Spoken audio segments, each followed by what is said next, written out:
No, I always hear voices in my head. Especially if we're in flight, keep those ones to yourself. Totally stoked for this. All right. I'll do this little pre-flight real quick, like a run-up, and then we'll bounce. Oh, okay. Ladies and gentlemen, in the event of a water landing, your seat cushion can be used as a flotation device. However, my seat cushion will be used as a toilet. These are actually the seat cushions that double as a flask. So they're not going to float. They're full of fucking whiskey, dude. Awesome. Well, that's appropriate. It's the Niner Whiskey podcast. That's right, buddy. The Niner Whiskey Aircast, son. What's up, everybody? We got Chad Ridgely on today, the Niner Whiskey Aircast. He is a fucking superstar. Been in tons of movies, been in Once Upon a Time in Hollywood, working all over the place doing stand-up comedy. He is a fucking badass.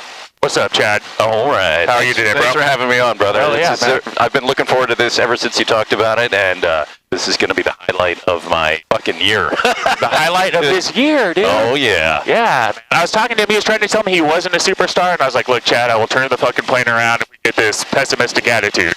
You're a fucking hero, and we're going to show everybody what it's all about, man. You ready to get up in the air? Fuck yeah, let's do this. Let's do it. Hesperia traffic, Beach 23, 99 Whiskey's departing runway 21, Hesperia. So the most important thing with the takeoff is that we get off the ground. Yeah, generally, I don't know much about flying, but I think that is an important component. Yeah. I've taken 3 lessons, and that was... Oh, perfect. That's kind of where I'm at so far. Oh, shit.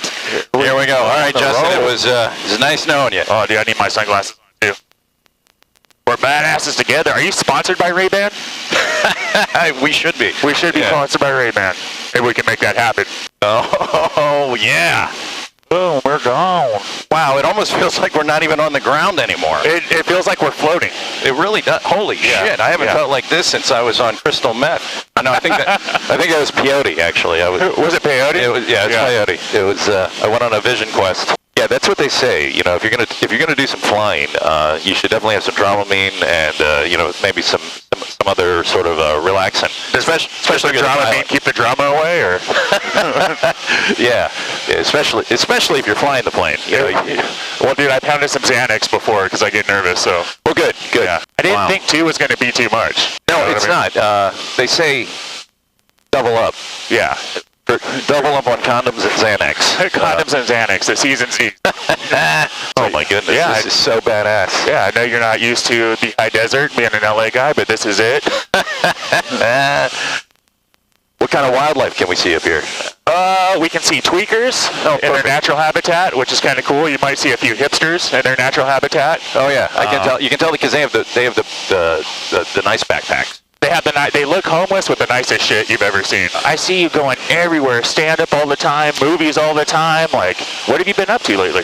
Oh man, well, tonight I got a show at Hollywood Roosevelt, and that's going to be awesome. We got Jeremy Piven on the lineup. We got a lot of very exciting and great comics, but just finished post-production on a new film that I wrote, produced, and directed called Self-Isolated, and it's a horror thriller.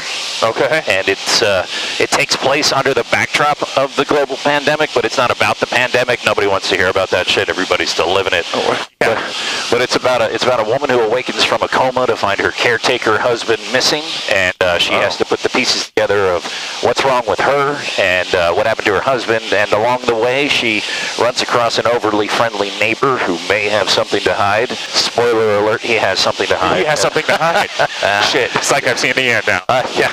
Well, it is a little windy, so we're going to have some bumps in the air today. Oh, that's okay. What are we flying at, about 60 feet? Well, about 65. Oh, okay, 65. You got a good eye, man. You were close. Well, it just reminds me a lot of my Air Jamaica flight I was on. Oh, yeah. You had that reassuring pilot voice come on, be like, welcome to Air Jamaica, man. Air Jamaica, man. Do not worry about the ganja in the air. Relax. Those things that look like ants? Yeah. They are ants. Those are the ants. Oh, yeah. So the Hollywood Roosevelt, you're going to be opening for Piven, or is he headlining? I'm hosting the show. Oh, so I will be up and down. It's going to be a great show. Sounds like a great show, man. Ooh-wee. And you got a bunch of other movies. You got Massacre on Aisle 12. Yes, Massacre on Aisle 12 is one of my favorites. It's a horror comedy. Kind of a Christmas cult classic now. A Christmas horror comedy. Yes. that's cool. Not horror comedy. Not horror comedy. Yeah, the people will get that confused, and I think that drives actually a lot of traffic to our movie. It's good, but then people are ultimately let down in the end. Well, we do have very bodacious Amber Jean bouncing around in the film. Oh, nice. So we do deliver on that respect. Okay. Everybody appreciates that, I'm sure. Yeah, we released the teaser, and the teaser got 1 million hits. No way. Yeah, and you'll see why. Okay. She's bad. Oh, yeah. But that one is about a new employee's first night on the job at a hardware store on Christmas Eve. And they find a dead body and a duffel bag full of cash. So some of them are like, oh, we should call the cops and report this. And some of them are like, no, we should split this money up. And then people start dying. People trying to get the money. We're going to split up the money and the body. Go our separate ways. It'd be hard to find a bag of cash and be honest. Why does that never happen to me? Like, you read the stories about, this bag of $1 million fell out of the back of a little armored car. Yeah, a musketeer airplane. And the guy turned it in. And you're like, why? Yeah, what kind of Why would you turn it in? I mean, sure, turn it in, but, I mean, maybe you only found 100,000. Dude, you ever have those dreams that feel real? Yes, like right now. Right now, we are dreaming. Dude, that's the peyote. I had a dream. I had a Trans Am with T-tops, and I found I think I robbed a bank, is what it was. And I pictured, I got away with it. I put it on the side of my bed and went to sleep. When I woke up in the morning, I was, reaching down, and it was, totally a cartoon, a bag with, a $$ sign on it. Yeah, and I was like, where the hell did my money go? What the fuck? Oh, yeah. Disappointing. Was Eastbound and Down playing in your dream? Because you had the Trans Am? What's his name, Kenny Powers? What is this thing marked permanent fatal error? That red light that's blinking. The red light, if it stops blinking, we're in trouble. Okay. It's the warning is beep, beep, beep, beep, beep, beep, beep, beep. We're at the beep, beep, beep. If it beep, then we're done. Perfect. But we're stuck at Excellent. Where's the bathroom in here? You're on it, dude. Your flotation device. Dude, what was Once Upon a Time in Hollywood? You were the cop in that movie. Yeah, that was an amazing experience. That was truly an amazing experience. And watching Quentin Tarantino work is amazing. He's so animated. He jumps around. He'll be in the middle of shooting, and then he'll have a story that he'll remember that he wants to tell everybody. And so he stops what he's doing, and he just starts telling this 20-minute story while the rest of the crew just is kind of waiting. Really? But when you have that kind of a budget, I guess you can do all that. You can do whatever you want. Yeah, but it was truly an amazing experience. He's so talented, and it was just a blessing to be on that and be a part of that and watch that happen. That process was it was 9 months from audition to booking. So I try not to think about auditions after you do it. And you're like, I just want to move on. Don't think about it. You can't get attached to the project because many times you don't get them. So, but that one, I knew everybody was going to be in that movie. I really wanted to be in that movie, so it finally came through, and I was like, oh yeah, badass, dude. That's crazy, man. Yeah, he seems like he would be super eccentric and. He's great, and they do this thing after the very last take of every scene. They always shoot one more, and the whole cast and crew, he'll say, all right, we got it, but we're going to do one more. Why? And then everybody will just shout out, because we love making movies. Oh, okay. There we go. Yeah. So it's a great atmosphere, a lot of fun. That's cool. And it's fun to be on a film that somebody else is paying for. I'm sure. Yeah. You're like, I'm getting paid by the hour. You tell all the stories you need. I produce films, so when you're paying for it yourself, it's a lot more stressful. I'm sure it is. Yeah. No. Everybody back to work. Back to work. Yeah. The craft services is the sandwich that the peanut butter and jelly. Craft cheese. Yeah. Craft services. Absolutely. Yeah. Where's the catering on this flight? Do we have an in-flight meal? Yeah. When we land back, we'll have bubble gum. Oh, perfect. Yeah, I saw you had a pack of bubble gum down there. Yeah, that's for the guests, everybody.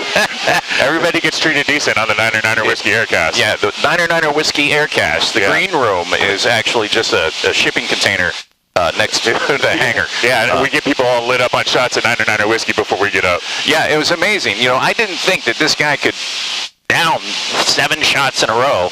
Yeah, I didn't think I could go shot for shot for you and then still fly the plane. You did the pickleback.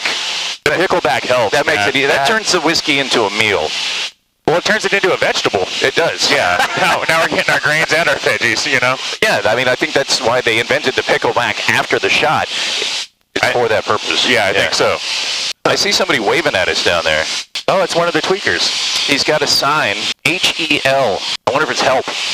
Yeah. Nah. There's no P. We're fine. Yeah, he's fine. Yeah. Keep going. This is pretty rad. Dude, so I haven't seen you perform since we were at Sal's. Sal's Comedy Hole. BC. Comedy Hole kind of makes it sound like Sal's Shithole. You want to come to Sal's Shithole? Like, no, I don't. Sal's Comedy Hole, which was not a shithole, by the way. No, it's a very nice place. Great venue, excellent pizza. Yes. Yeah, that was fun. Dante puts together some good stuff. That's right. Yeah. And then, you know, sometimes Ron Jeremy would show up at the end. Sometimes Ron Jeremy would show up. And then, you know, Dante would offer you people $20 to drive the guy home. Were they really? Oh, yeah. He tried to get Ron Jeremy on the Aircast. Oh, really? Yeah, he's like, Ron, this is my buddy Justin, man. We need to get you on the Aircast. He does this Aircast in the plane, and it's going to be cool. And he's just like, oh, no. Green screen, maybe a green screen. I'm not going to run an airplane. I was like, Ron, you've already done all the dangerous shit, man. Yeah, right? Oh, man, this is really cool. I've been hiding out down in Florida, doing a lot of shows down there. The biggest highlight for me since hanging out down in Florida is watching all the old people road rage. Oh, yeah. I don't know what it is. It's like an LA drive-by shooting, except in super slow motion. Okay. And instead of gunfire, they just honk at each other. And they don't honk like you and I would honk. Like beep, beep, like, let's go. Yeah. It's like paragraphs of honk. It's like Morse code. They're just like beep, and they just chase each other down the roads, low speeds, just honking at each other. A low-speed beat by. Yeah. I saw two old people fighting over a gas pump.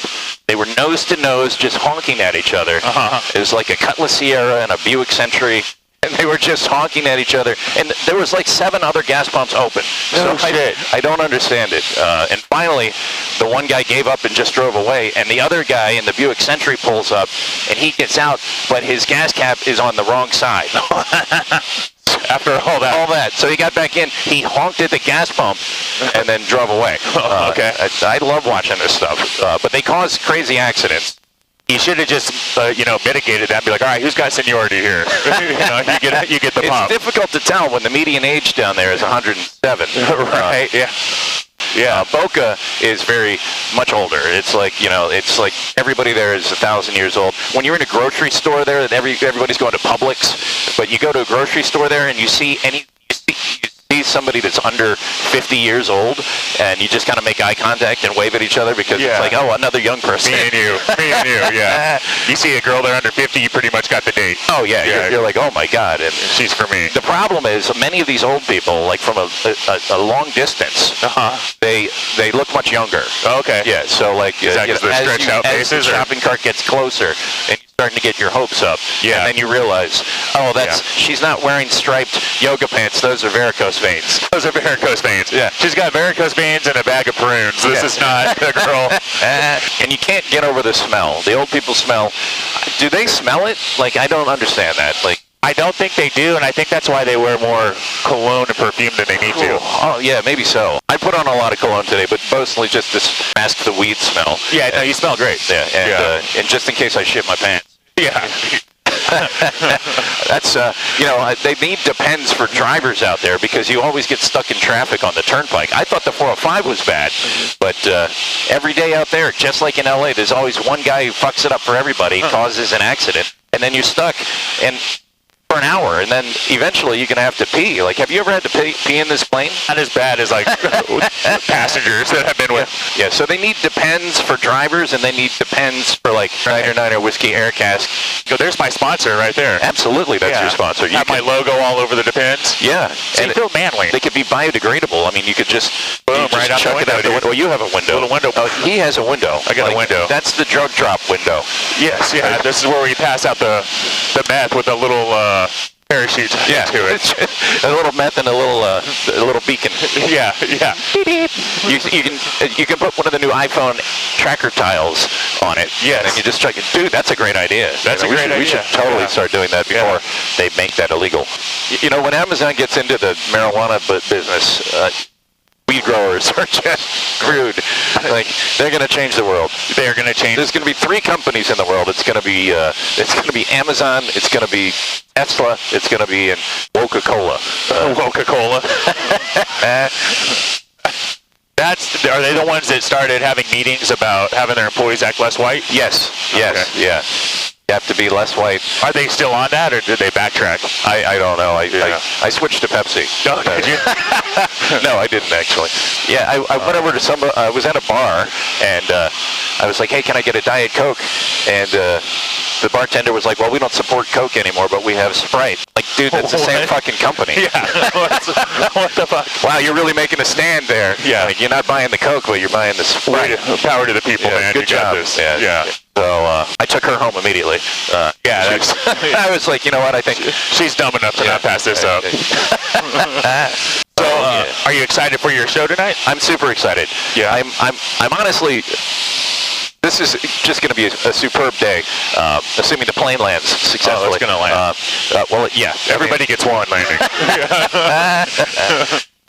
But yeah, I'm super stoked for today. This is exciting right here, and the comedy show is going to be the best. And so we're going to start doing stand-up up here in the plane. It's going to be a 2-drink minimum. Yeah, 2-drink minimum for the pilot. For the pilot, yeah, absolutely. Yeah. We're gonna have a bikini girl in the back.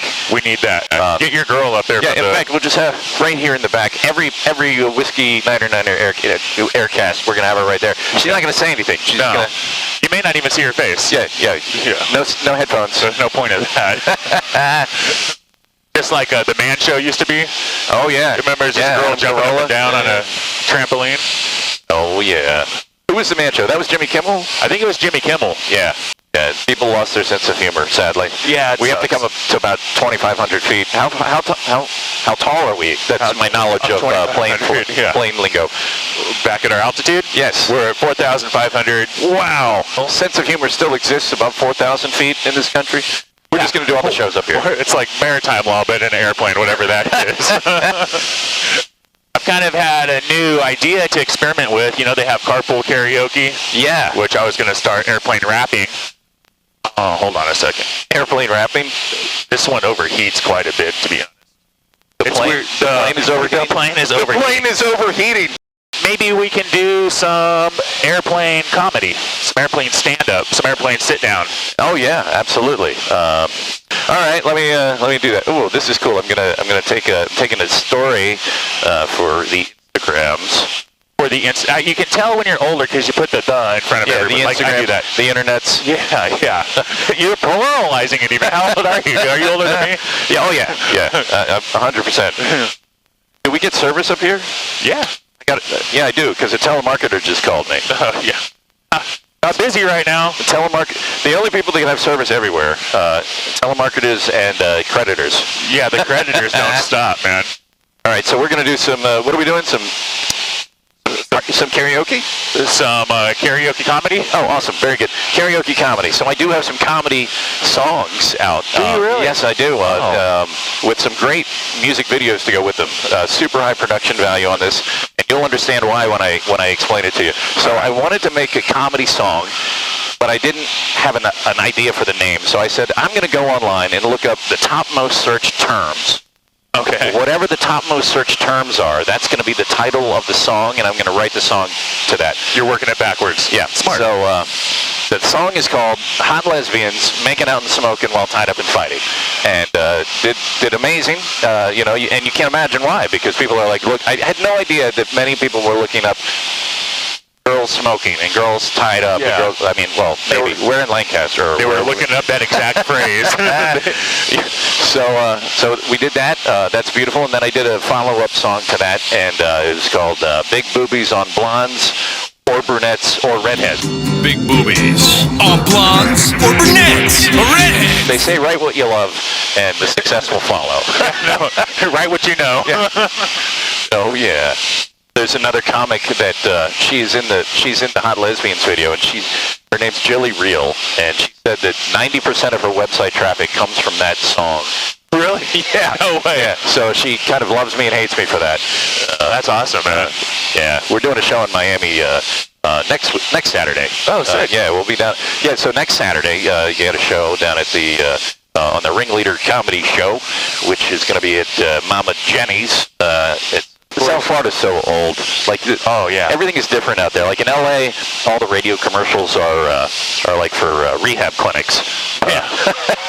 Like I heard one the other day for this rehab clinic in Malibu, and the name kind of stuck with me because it was one of those names that makes you scratch your head a little bit. Because the place is called Cliffside Rehab, right? Because that's where you want to be when you're battling drug addiction and thoughts of suicide, right? You want to be right there on the ledge of that fucking cliff. But the commercial was good. Like the guy comes out, he's got this soothing voice, and he's like, "Are you depressed? Are you addicted to drugs? Are you thinking of killing yourself? Well, take a leap of faith at Cliffside Rehab. Because let's face it, you'll probably go back to using drugs anyway, Chad." They throw the Chad in automatically. Yeah. The commercials in South Florida are all for like kidney dialysis and all sorts of urgent care clinics. Which, by the way, why is there actually nothing urgent or caring about urgent care, right? Nothing urgent or caring. They need to change the name from urgent care to like slow indifference. Yeah. Nobody gives a shit. Bordering on bitterness. In LA, every other block is a weed store. Right. In Florida, every other block is like an MRI center. An MRI center. So, and I did actually get an MRI. Did you ever get an MRI? I have got an MRI, yeah. I'd never had one before. It was my first time. I didn't realize. Exciting. Yeah, it was not as exciting as flying up here, but it's like if you never had an MRI before, it's like basically they put you on this tray and they put you into this hole in this machine. It's like being in a coffin, except you're alive, and they put you in there, and the guys, they ask you all the questions before you go in. Yeah. They're like, "Are you claustrophobic, Chad?" And I was like, "No." They're like, "So you don't get freaked out in tight enclosed spaces?" And I was like, "No." It's like, "So if it's really dark in there and there's noise and you can't see or get out, you're going to be..." I'm like, "What's going to happen in this fucking thing, dude?" Yeah. I was fine until you asked me all these questions. And then they put you in there, and it's like takes half an hour. I didn't realize it takes 25, 30 minutes for the MRI. And the entire time, it's just playing, it's going like... boop, boop, boop. It's making that noise. It's like shitty EDM music for 30 minutes. It's like shitty EDM music mixed with fucking dial-up. What is going on? Exactly. It reminded me a lot of Space Mountain, the roller coaster in the dark at Disney, except the MRI is... cheaper. It's cheaper to get the MRI than it is to go to Disney. And ultimately, it takes less time with the line. Oh my God, there's no fast pass required for the MRI. People trip the fuck out that I don't like Disneyland, and I'm like, why are you surprised I don't like it? What is there to love about waiting in line for 3 hours? Yeah, 90-degree heat. Fucking sounds great, dude. Oh yeah, well, Disney just opened up yesterday out here, right? It's been open in Florida the whole time. Oh, has it? Or most of the whole time. Out here on some of our radio stations, they have the dumbass of the day. Okay. Always from Florida. Oh, yeah. Yeah. I mean, do they talk shit about Californians? They have that same thing in Florida, except they just call it the normal person of the day. Okay, it's a different segment. Same story, different segment. The dude of the day. Dude of the day, yeah. You ever get pulled over up here? They try, dude, but I don't stop. Oh, okay, cool. YOLO. I throw money out, and then I'm like, fuck the police. Fuck the police. You have a bike, right? You got like a speed racer. Yeah, I got a motorcycle. Oh, yeah. There you go. Yeah. Cops won't even chase those. That's funny. You heard the story on the last one. Yeah, dude.